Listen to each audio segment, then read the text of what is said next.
generations, irregardless of race or culture, that people have been seeking answers from the divine, from God, from angels.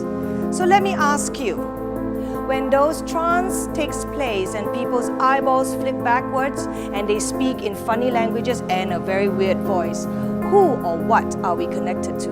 Are we really getting answers from the divine, from the gods, from the angels? Stay with me and we will find out.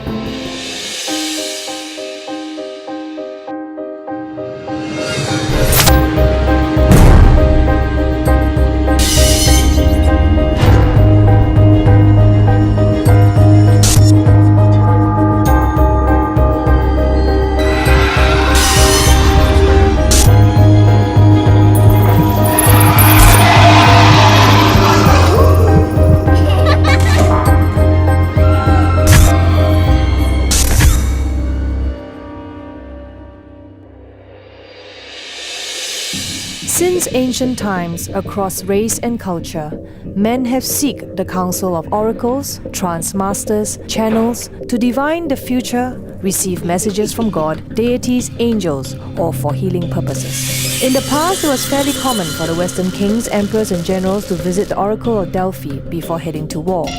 And in today's modern age, we will continue to practice the art of consulting higher beings before signing a contract or even getting married.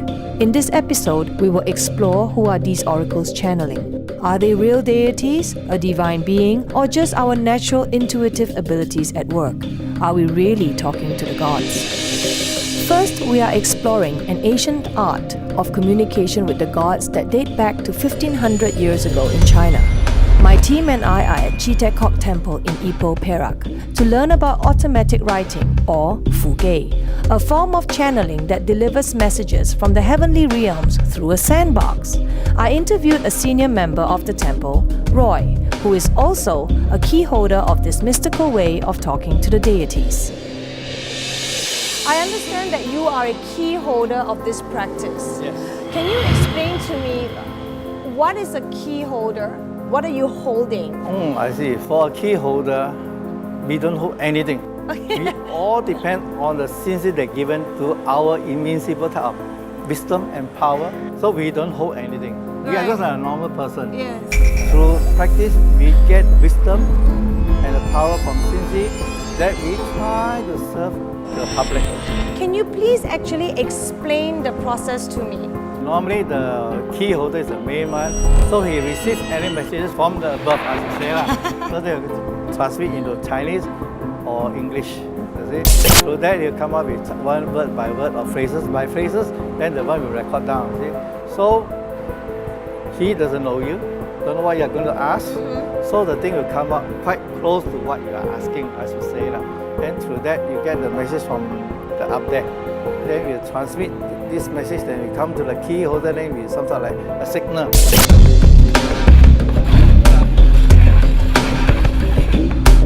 Is there a training period? Are there prerequisites for someone like yourself to become a key holder? Yeah, you must. But for me, I've been practicing for about 15 years. So it also needs some endurance, you know? Yes. Can you tell me a little bit about the deity or deities that come into this temple to communicate with these people, giving them answers to help them? I mean, how many deities are there? Do they come and go depending on the language? Normally the Master Zai Fat, Master Zai Fat. and then Pak Wan Xin Si to be the main one to be here.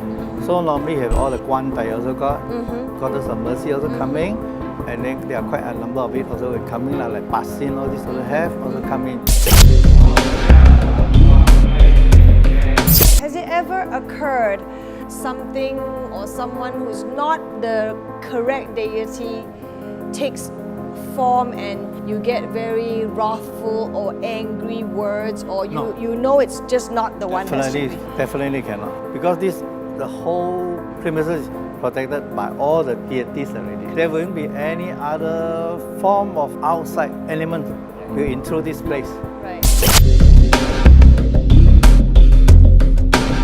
Do these members who are participating in this, from the key holders to the person taking down the messages on paper, is anybody at any time taking trance? No, not at all. Not at all. Not That at was all. very firm. There's no trance taking over here. No. Yeah. So it is basically from the development of the deity. of the deity coming through to a key holder who has been trained for many years to develop wisdom, clear-mindedness, a calm and peaceful heart in order to be a vehicle for the messages to come through in a natural way, and there is no trance taking.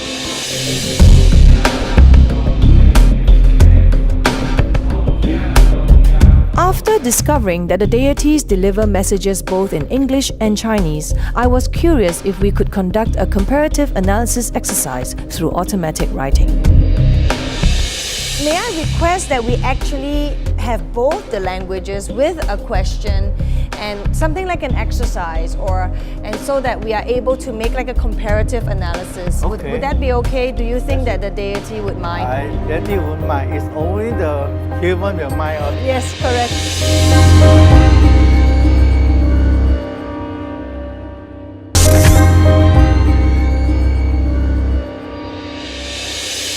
The English and Chinese teams are preparing for the exercise, which I will reveal my question to Roy and the respective key holders.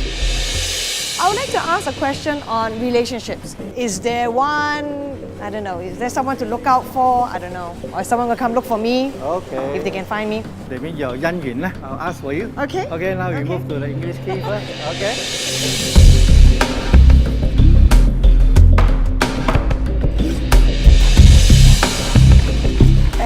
What are they doing? So they are clearing, so they can wait for the Shinji to come.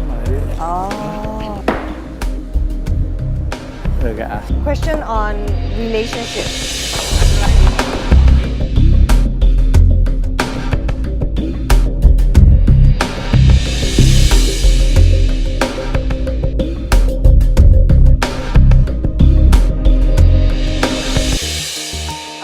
Roy explained the poetic Chinese message from Bakwan, or the white cloud deity, to me.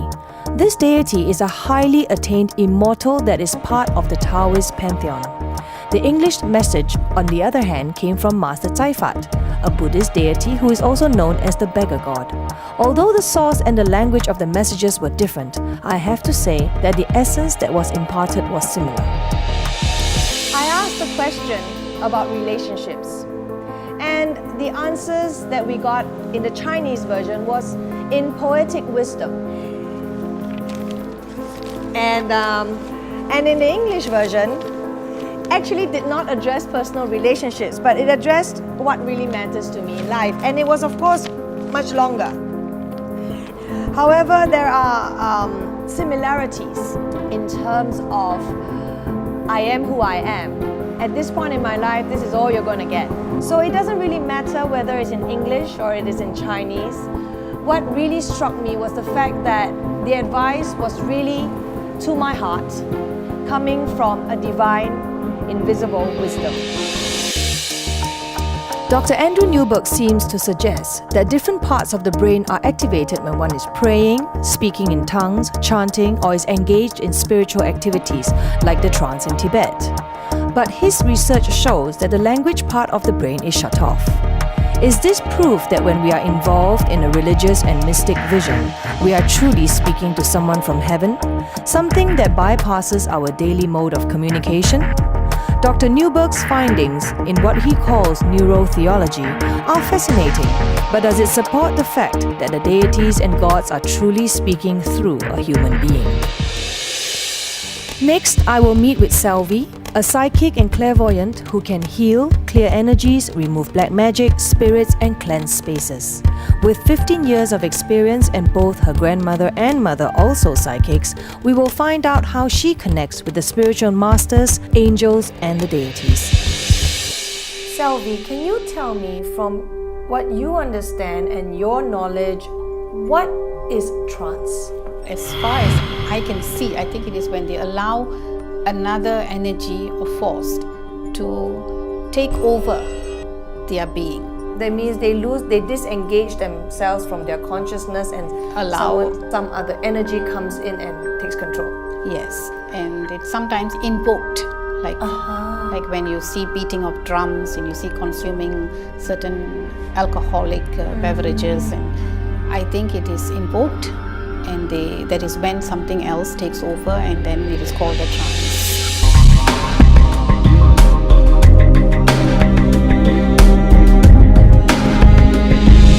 Invoke, it means that the body, that person is actually in control of who's coming and who's going.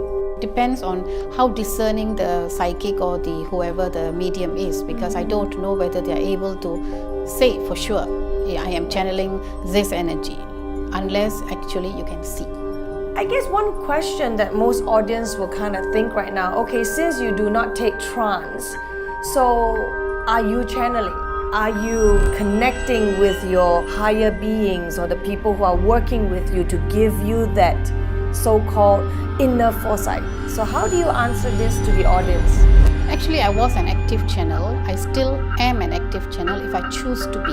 Okay, but I have maybe come away from that way of channeling information, where right now I'm more comfortable with just doing it like this, in this way, where I don't have to go into a trance, or I don't have to do. I have never been in a trance though, but I used to allow them to speak through me. So now what do you do with them? How do you work with them so that you can help the person who's with you? So now it is I tap into their ideas or the whatever they are channeling to me without allowing them to actually speak through me.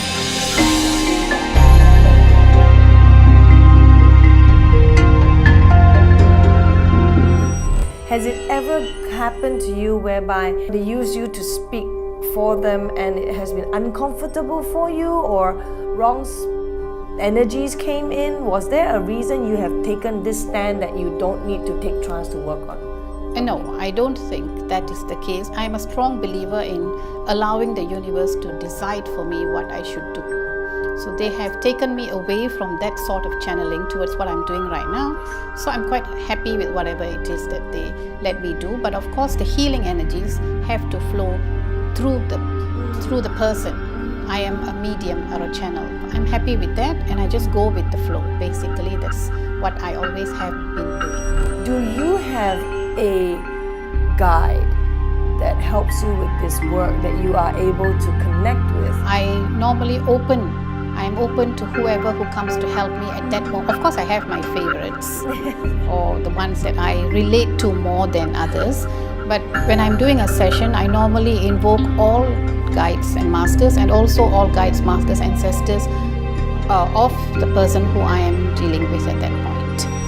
Can you tell me who is one of your favorites, so to speak? My favorites is Shirdi Sai Baba. And he has always been very close to my heart. I don't know why, but as I said, I am totally uncurious, so I just allow him to be a part of my life. We have so far witnessed different ways of talking to the divine. Firstly, through a tool like Fugue or automatic writing, and also a channel like Selvi, who taps into the wisdom of the spiritual masters without losing consciousness. Up next, we will meet a trance master from Penang, who allows a deity to take full control of him.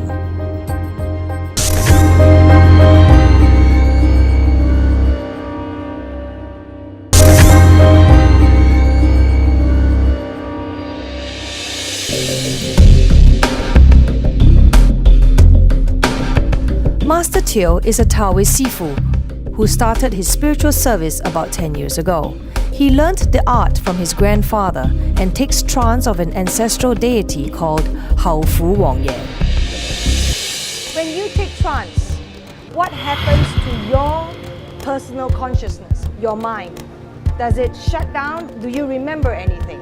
呢度冇問題，好多人都會問大多數會迷迷糊糊，係唔記得嘅唔知自己整緊乜好似唔受控制咁。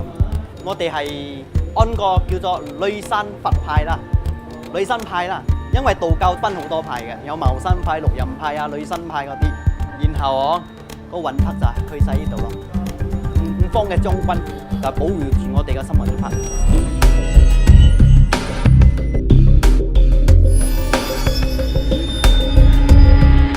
So does it mean that you, being a physical body for the deity to come, when you are taking trance, you have completely lost control over your body. You do not own your body anymore. 係啦，真係我哋整緊乜嘢，真係唔知嘅。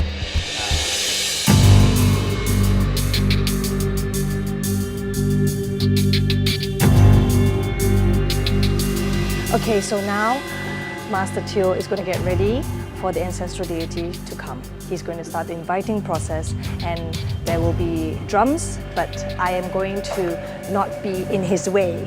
During this process, you're going to see that he uses a whip, which he has around his neck right now. And what this whip does is it clears all the energies and negative energies around the place.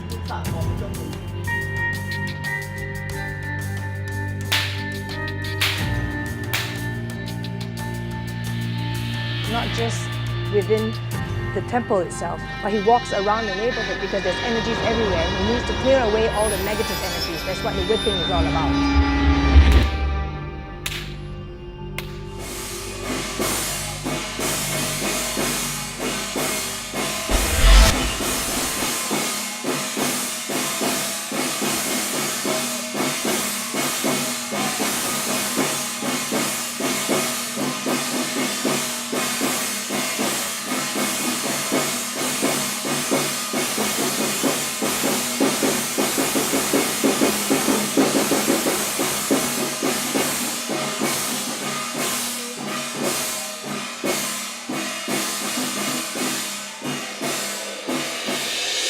What is the speciality of this particular Hao Fu ancestral deity?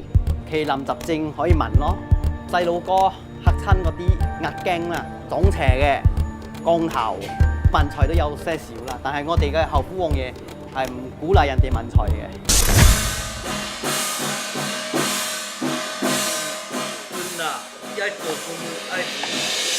From what I understand, so it's more about health and well-being of people. 係咯，大多數都係問運氣多啲，身體唔好時，睇咗醫生，醫生都有時都醫唔好，就問呢度問，可能充分到啦。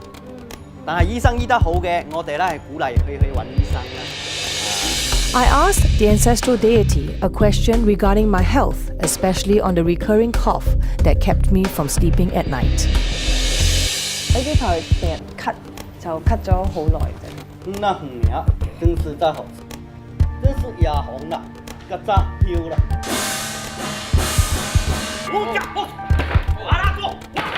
因為呢尊神本身佢嘅法相係惡啲，菩薩有菩薩心腸嘛，喺面好惡，但係心地係好善良嘅。每一個善信嚟問，佢都要一一幫佢解決個問題。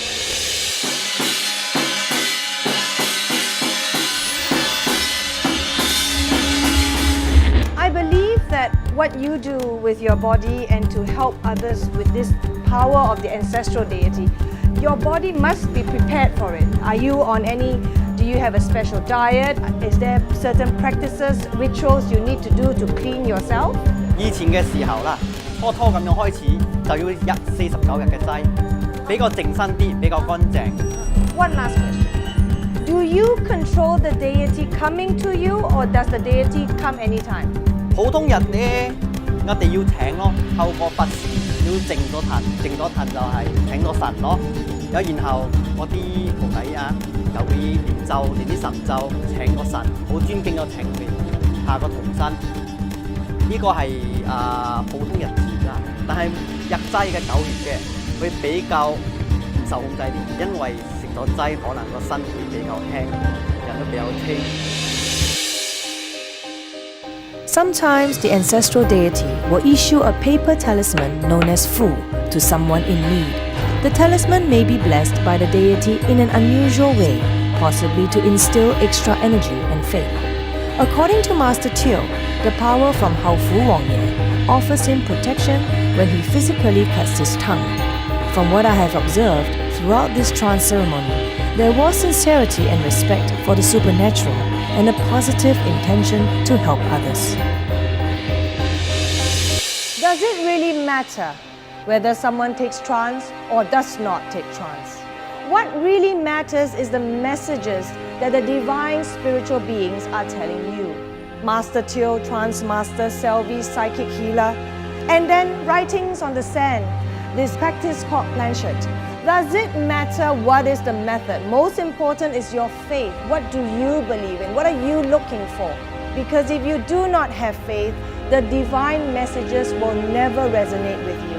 you will not contemplate on it, and you will do nothing about it. They are only guidance, they are only advice. They are divine messages sent to you from above. What do you believe? Trance, no trance, it does not matter. Like I always say, what we see may not be real, and what is real, we may not see.